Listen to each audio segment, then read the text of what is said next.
आज मैं आपको इंडियन एयरफोर्स में क्वेश्चन जो ज्यादातर रिपीट होते हैं, मैं उन क्वेश्चनों को आपको कराऊंगा। आपको मैं बताता हूं, मेरी जो वीडियो आएगी वो 2 स्लाइड में आएगी। पहली स्लाइड में मैं आपके सामने कंसेप्ट का क्वेश्चन लाऊंगा, और मेरी बात को आप मानकर रखिए कि इसी में से कंफर्म है 90% कोई ना कोई क्वेश्चन आएगा। अगर डायरेक्टली क्वेश्चन नहीं आए तो इनसे मिलता जुलता आएगा, ये पक्की मेरी संभावना है। दूसरी बात, न्यूमेरिकल का पोर्शन और फॉर्मूला का पोर्शन मैं नेक्स्ट स्लाइड में कराऊंगा। तो फिलहाल के लिए आप इस वीडियो को देखिए, बिना टाइम गवाते हुए मैं आपको इसको करा रहा हूं। अच्छा, एक बात और मैं आपको बताऊं, ये video air force, navy, coast guard, BSF और बाकी ऐसे क्वेश्चन आरओआरएम जो टेक्निकल एग्जाम होते हैं, जिनमें फिजिक्स पूछी जाती है, उन सभी में इसके क्वेश्चन आते रहते हैं।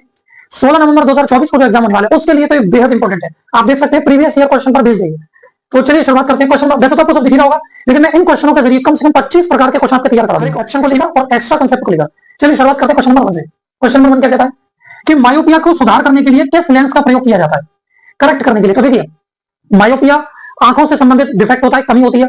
इस कमी के दौरान व्यक्ति को दूर का दिखना बंद हो जाता है, बंद नहीं, थोड़ी सी रोशनी कम हो जाती है, लेकिन उसको पास का दिखने होता है, तो दूर की नजर कमजोर हो जाती है। इसको हिंदी में कहा जाता है निकट दृष्टि दोष।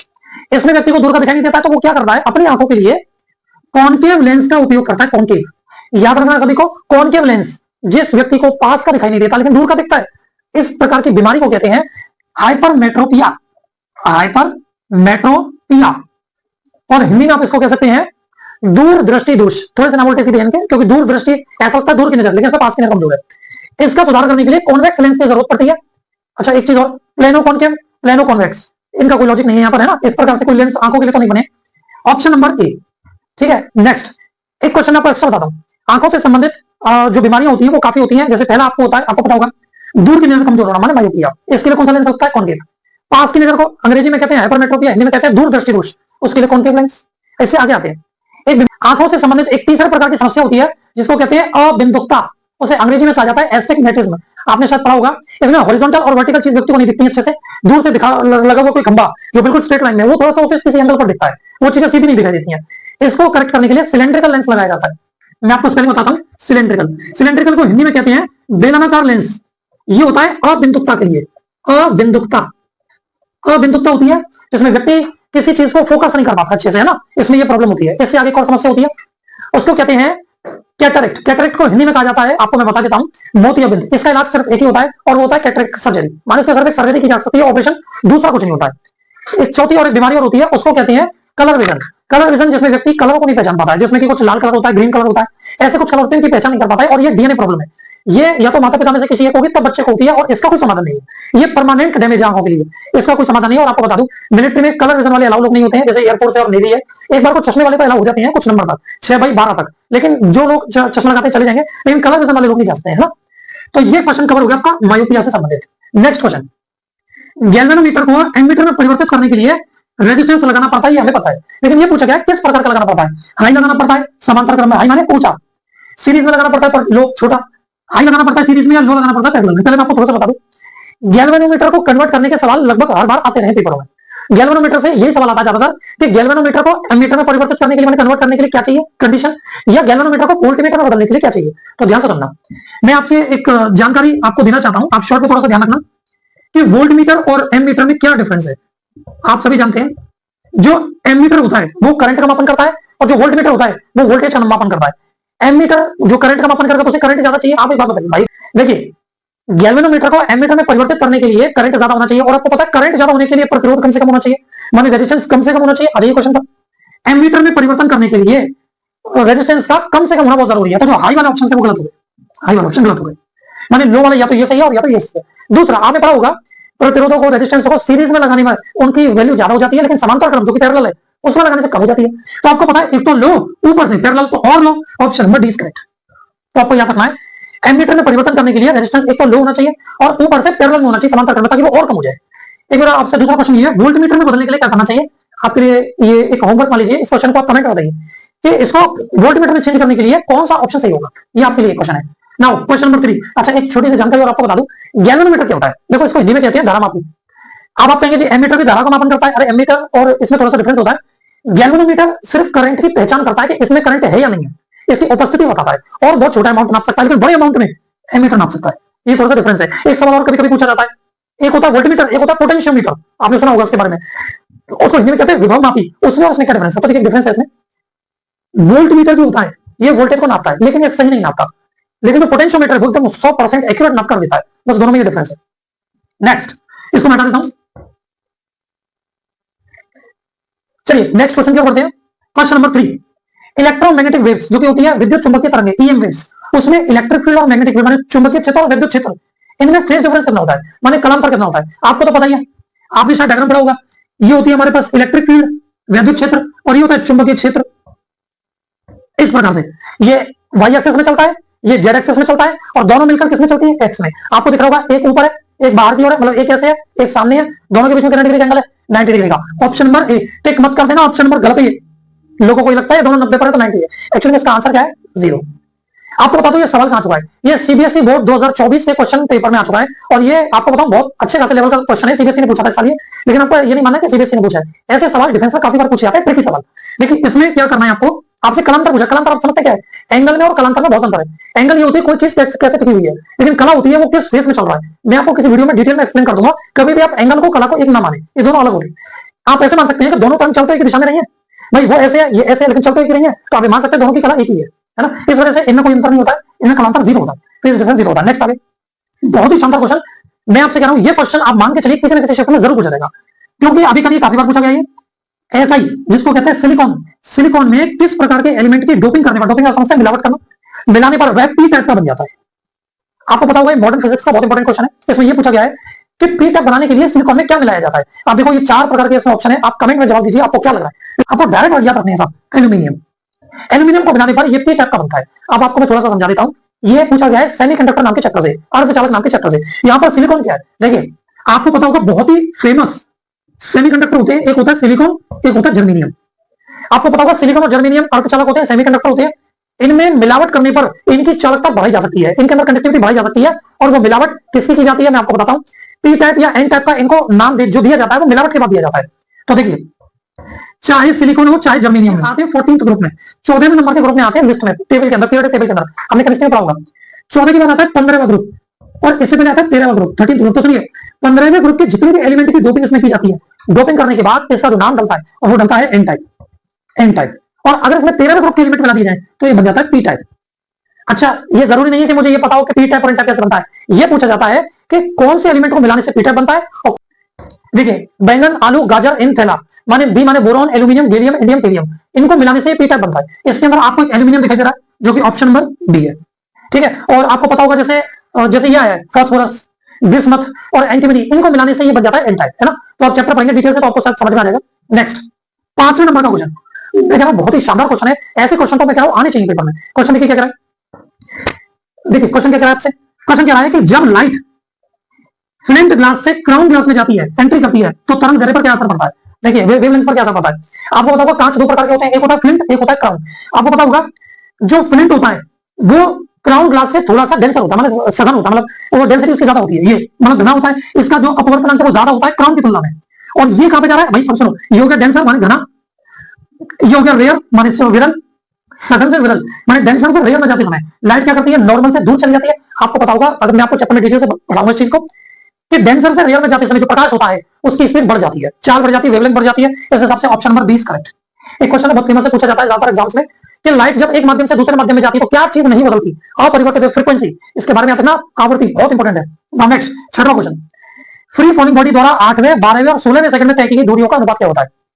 मतलब फ्री फॉलिंग क्या होती है, मुक्त रूप से गिरने वाली कोई बॉडी, वो खुले रूप से आसमान से गिराई गई है 8वें सेकंड में, 12वें सेकंड में और 16वें सेकंड में तय की गई दूरी क्या होती है। बता दो, आपके दिमाग में जितने भी विकल्प आ रहे होंगे, 4 ऑप्शन में दिए हुए हैं, किसी के मन में ऐसा रहा होगा, इनको डायरेक्ट काट के देख लो कि दो जैसे 4 दूनी 8, 4 तिया 12, 4 चौके 16, जैसे किसी को नहीं आता वो तुक्का लगाएगा तो भी गलत है उसका। अगला जैसे मैं आपको बताता हूं, आगे देखिए ये 8 का, ये देखिए आप ध्यान से सुनिए, ये 4, 9 और 16, आप कुछ भी सोच सकते हैं, जैसे 8 में से 1 कम हो गया 7, 12 में से 1 कम हो गया 11, 16 में से 1 कम हो गया 15, ये सब कोई भी सोच सकता है ना, जो नहीं जानता है या तुक्का मारेगा तो वो कुछ भी सोच सकता है, लेकिन सभी को पता है इसका डायरेक्ट आंसर ये आएगा ऑप्शन नंबर बी। देखिए कैसे, ये टेक्निक बताता हूं, वैसे तो इसका फॉर्मूला होता है लेकिन आपको डायरेक्ट याद रखना है। 8 का डबल कितना होता है 16, 16 में से कम करो 15, 12 का डबल कितना 24, 24 में से कम करो 30, 16 का डबल कितना 32, 32 में से कम करो 30, ये अनुपात होता है। इसको चलिए 7वें नंबर के क्वेश्चन को देखते हैं।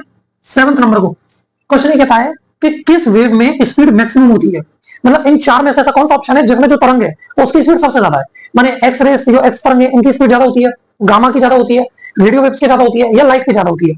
आपके मन में आ रहा दुनिया में सबसे ज्यादा स्पीड लाइट की होती है, ऑप्शन नंबर डी, तो वो हो जाएगा आंसर गलत। एक्चुअली में इसमें ऑप्शन ही मैंने इस प्रकार के दिए हैं, कोई बात नहीं है, इसके ऑप्शन में तो ये आएगा ऑल ऑफ देम, मैंने इसका ऑप्शन दिया नहीं है जानबूझकर, मैं देखना चाहता था आपका क्या ऑप्शन होगा, तो मुझे लगता है आपका ऑप्शन शायद लाइट आ रहा होगा, कोई प्रॉब्लम नहीं है। आप में से जिनको पता है उनकी कोई समस्या नहीं है। देखिए इसका जवाब है ऑल ऑफ देम, सभी में जो है स्पीड बराबर होती है। लेकिन हाँ एक बात का ध्यान में रखें, एक टेक्निक आपको बताता हूं, radio, micro, infra, light, ultra, x और गामा, ये मैंने जितनी भी तरंगे हैं, और ये तरंगे होती है टोटल 7, और इनको कहते हैं ईएम वेव्स, विद्युत चुंबकीय तरंगे, माने इलेक्ट्रोमैग्नेटिक वेव्स।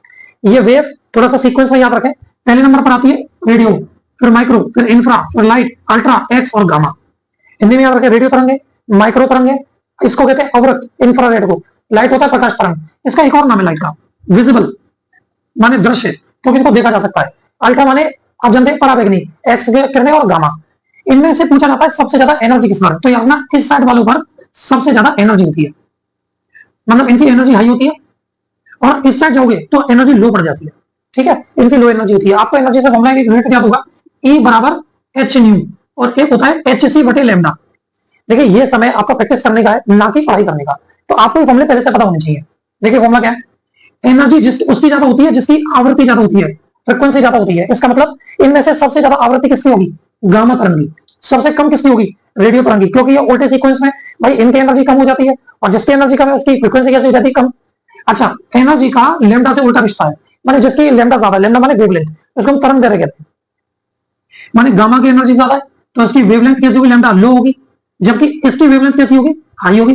तो इस बात को थोड़ा याद रखना कि फ्रीक्वेंसी माने आवृत्ति, तरंग दैर्घ्य जिसको वेवलेंथ कहते हैं, एनर्जी इसको ऊर्जा कहते हैं, उनका क्या संबंध है। लेकिन हाँ इन सबकी स्पीड बराबर होती है ना, इन सभी की स्पीड बराबर होती है। तो इसमें से कौन सा ऑप्शन सही है, एक्चुअली में सारे सही है सभी। अब पेपर में किस प्रकार का क्वेश्चन है वो आप डिसाइड करेंगे, उसका क्या ऑप्शन होगा, है ना। लेकिन मैंने आपको कंसेप्ट बताया, एक बात और ध्यान में रखना सभी को कि इतना होने के बाद भी, ठीक है भाई,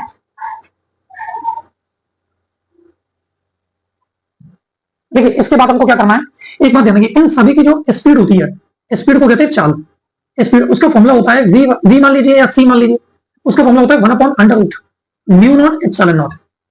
इसका फॉर्मूला होता है सभी स्पीड बराबर होती है। इसको जब हम हल करते हैं, कैलकुलेट करते हैं, तो उसकी वैल्यू निकल कर आती है 3 × 10⁸ मीटर पर सेकेंड, मतलब 3 लाख किलोमीटर प्रति सेकंड इन सबकी स्पीड होती है। तो ऐसा ना माने कि लाइट की स्पीड दुनिया में सबसे ज्यादा होती है, लाइट के जैसे परिवार की 7 तरंगें होती है, इन 7 की एक ही स्पीड होती है ना। तो 7th वाला क्वेश्चन का कवर है। नेक्स्ट क्वेश्चन पर आते हैं, ये कहता है एब्सोल्यूट टेम्परेचर क्या होता है, परम शून्य ताप कितना होता है। चलिए ऑप्शन चूज कीजिए, 4 में से कौन सा ऑप्शन है ना, हो सकता है आपके मन में पहला आ रहा हो या दूसरा आ रहा हो, जबकि इसका ऑप्शन नंबर कौन सा सही है, option number C is the correct answer. इस क्वेश्चन में मैं आपको बता रहा हूं 99% बच्चा गलती करता है, क्योंकि वो रट कर जाता है कि जो है पॉइंट के बाद जो नंबर है वो लगभग ज्यादा एक्यूरेट है। अरे भाई इससे कोई मतलब नहीं होता कौन एक्यूरेट है कौन क्या सही है। आप ही देखिए प्रश्न जो पूछा है क्या उसका जवाब सही है। पहली बात, अगर आप इसकी बात करेंगे परम शून्य, तो मैं इसकी एक जानकारी देता हूं, है ना, एक बहुत इंपॉर्टेंट जानकारी है, पेपर में आता है इसका सवाल, और प्रीवियस में आपको क्वेश्चन दिखाऊंगा, आ चुका है। क्वेश्चन क्या, ध्यान से सुनिए, ये जो एब्सोल्यूट टेम्परेचर होता है, माने ये जो एब्सोल्यूट, इसको परम शून्य ताप कहते हैं, ये एक ऐसा टेम्परेचर होता है जो ये मानकर चल सकते हैं आप हाइपोथेटिकल है। हाइपोथेटिकल मतलब होता है काल्पनिक, ये वास्तविकता में तो कभी पाया नहीं जा सकता कभी भी। ये किसके बराबर होता है, 0 केल्विन। 0 ऐसा ओके मत पढ़ना, 0 केल्विन, केल्विन टेम्परेचर को नापने का एक यूनिट है। तो 0 केल्विन जिसका मतलब होता है माइनस में 273.15, 15 किलो 16 किलो इतना डिग्री सेल्सियस, ये इसकी वैल्यू होती है। अगर 0.15 ने दिया तो 273 भी सही है, जो कि ऑप्शन नंबर कौन सा नजर आ रहा है, ऑप्शन नंबर सी। तो डिग्री सेल्सियस होता है, ये 0 केल्विन के बराबर होता है। आपको इसके बारे में पॉइंट बता दूं जो कि पेपर में बहुत फेमस है, प्रीवियस में आ चुका है। क्वेश्चन ये है कि एब्सोल्यूट टेम्परेचर, इतना कम टेम्परेचर होता है, इतना कम टेम्परेचर होता है कि जो किसी चालक या किसी मटेरियल के पदार्थ के जो एटम होते हैं इसमें गति करना बंद कर देते हैं। यानी आप ये मानकर चल सकते हैं जो गतिज ऊर्जा है पार्टिकल्स की, काइनेटिक एनर्जी ऑफ एटम्स, परमाणुओं की जो गतिज ऊर्जा है वो 0 के बराबर होती है, 0। आपको बताता हूं, इसके आपको शायद पढ़ा होगा आपने काइनेटिक थ्योरी नाम का एक चैप्टर है गतिज ऊर्जा वाला, उसमें जो है गतिज ऊर्जा का फॉर्मूला होता है कि 3/2 म्यू आर टी। अब आप सोचिए ये टेम्परेचर कितना रखेंगे आप, 0 केल्विन, पूरी यूनिट कितनी हो जाएगी 0, और काइनेटिक एनर्जी कितनी हो जाएगी 0। तो गतिज ऊर्जा ऐसा माना जाता है पार्टिकल हिलता भी नहीं है इस टेम्परेचर, इतनी ठोस हो जाती है, और ये काल्पनिक ऐसा कभी नहीं हो सकता है ना। तो थोड़ा सा नॉलेज याद रखेंगे एब्सोल्यूट टेम्परेचर के बारे में। नेक्स्ट क्वेश्चन, डिफ्रैक्शन, इसे हिंदी में कहते हैं विवर्तन। विवर्तन की घटना किस प्रकार की तरंग में पाई जाती है, ऑप्शन चुनिए। प्रकाश में, साउंड में, है ना, ये 2 ऑप्शन दिए। अब इसके बाद आगे के विकल्प दिए, सिर्फ पहला सही है, माने प्रकाश में ही होगा, ओनली दूसरा सिर्फ साउंड में ही होगा, पहला और दूसरा दोनों, मतलब प्रकाश में भी हो सकता है साउंड में भी हो सकता है, मतलब लाइट में भी और साउंड में भी, नन किसी में नहीं होगा। ऑप्शन चुनिए क्या हो सकता है। चलिए अब इसका आंसर मैं देता हूं, इसका आंसर है बोथ। विवर्तन की घटना दोनों में पाई जा सकती है। इसमें क्या होता है, कोई तरंग चल रही है और वह बेंड हो गई, अपने रास्ते पर ही मुड़ गई। क्यों मुड़ गई? सामने कोई पार्टिकल आ गया होगा, उससे टकराने के बाद मुड़ गई। तो इसमें ये चीज किसी के पास भी पाई जा सकती है। अब आप सोचिए, इधर से साउंड जा रहा है, इधर दीवार है, तो दीवार से रिफ्लेक्ट होकर पीछे लौट आई या उधर मुड़ गई, तो साउंड में इक्वालिटी तो लाइट में भी होती है। तो ये दोनों इसमें पाया जाता है। हाँ, नोट में याद रखना बहुत इंपॉर्टेंट है कि विवर्तन की घटना दोनों में पाई जाती है, लाइट में भी पाई जाती है, साउंड में भी पाई जाती है, लेकिन एक घटना होती है पोलराइजेशन। पोलराइजेशन इसको कहते हैं ध्रुवीकरण की घटना। ये ओनली और ओनली ये सिर्फ लाइट में पाई जाती है, प्रकाश में। इस बात के बारे में ध्यान रखना। और एक सवाल और बहुत फेमस, वो कोस्टर वगैरह में भी पूछा जाता है, मैंने तो जब पेपर दिया था तो मुझे याद है उसमें आया था कि ध्रुवीकरण जो होता है, मतलब पोलराइजेशन होता है, ये किस प्रकार की तरंगों में होता है? तो याद रखना, ये होता है ट्रांसवर्स वेव्स में, सिर्फ और सिर्फ ट्रांसवर्स। ट्रांसवर्स को हिंदी में कहते हैं अनुप्रस्थ, सिर्फ अनुप्रस्थ में पाया जाता है। और चूंकि आपको पता होगा लाइट एक अनुप्रस्थ होती है, माने एक ट्रांसवर्स वेव होती है, जबकि जो ध्वनि है, साउंड है, ये लॉन्गिट्यूडनल होती है। लॉन्गिट्यूडनल माने अनुदैर्ध्य है। इस वजह से आपको याद है, ये बहुत ही फेमस है, ये लाइट में पाया जाता है। क्यों? क्योंकि लाइट का नेचर कैसा है, प्रकृति कैसी है, अनुप्रस्थ, ट्रांसवर्स। नेक्स्ट क्वेश्चन, दो कंसेक्यूटिव नोड्स के बीच में पथांतर कितना होता है ना? पथांतर माने होता है पाथ डिफरेंस। और नोड क्या होते हैं, इसको शायद कहते हैं निस्पंद या प्रस्पंद, आपने सुना होगा, मैं फिर भी बता देता हूं। देखो, इस तरीके से जब दो वेव ऐसे मिलती हैं आपस में, जब दो वेव आपस में मिलकर इस तरीके से व्यक्तिकरण करती है, इंटरफेरेंस, तो आपको पता होगा दो वेव जहां मिलती हैं, मिलने वाले पॉइंटों को, इनको हम कहते हैं node. Node node node Nispand.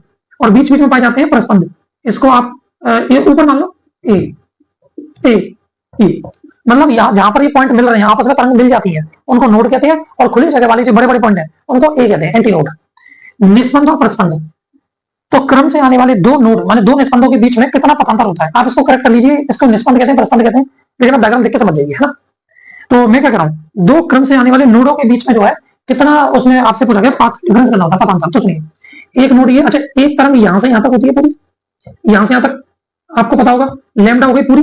लेकिन हम क्या करें, एक नोड और एक नोड के बीच में, तो लैम्डा सिर्फ कितनी हो जाएगी, lambda by 2। Option number A is the correct answer, option number A. आपसे ये भी पूछा सकता था कि कलांतर कितना होता है, फेज डिफरेंस कितना होता है। आप पूछ सकते हैं पूरी वेव, एक गोला कितने का होता है, पाई का, अगला गोला कितना, पाई, 2 पाई। और आपसे नोड और नोड के बीच में पूछा है, तो आप बोलेंगे सिर्फ और सिर्फ पाई। अगर कोई कलांतर पूछे तो याद रखना पाई। एक सवाल और पूछा सकता है नोड और एंटी नोड के बीच में क्रम से आने वाले, तो भाई आपको बताइए यहां से यहां तक, तो लैम्डा कितना हो जाएगा भाई, लैम्डा बाई 4। भाई 25% है ना लैम्डा का, सिर्फ 25%। और एंगल कितना है, पाई बाई 2, 90 हो जाएगा। क्योंकि पूरा कितना है 180, तो आधा कितना हो जाएगा, पाई बाई 2। उस केस में याद रखना।